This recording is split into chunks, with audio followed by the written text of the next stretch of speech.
Tá Gaelcholáiste nua I mbaile átha clia I glacadh le hirirtis don chéad scoil bhliain eile, agus bhí oíche oscailta ag Gaelcholáiste Synge aréir.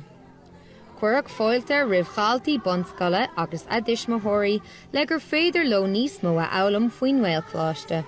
Tá sé antáhachtach mar go dtí se sa ceantar se do bailach lí dó caiir sé a hochta annachid meánscoil na lán bhéirle, meán bhéirle ach ní ra aon chola Gaelcholáiste ann, agus na Gaelcholáiste atá congrachtúin tá si de chur muil, ní ra si den an glacadh leis na daltaí ón ceantar se, so ceapan gur rud iontach go bhfuil an Gaelcholáiste seo I leor dheisceart bhlá clia.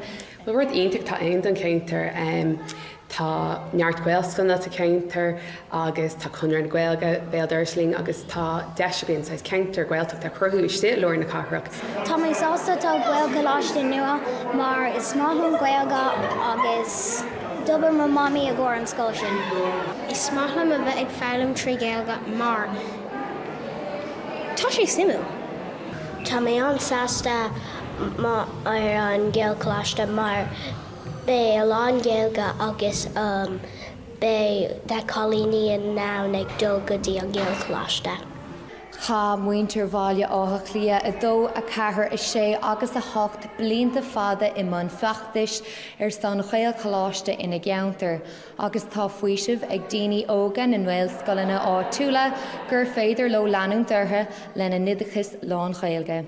Áine Nuacht Cúla4, baile átha clia.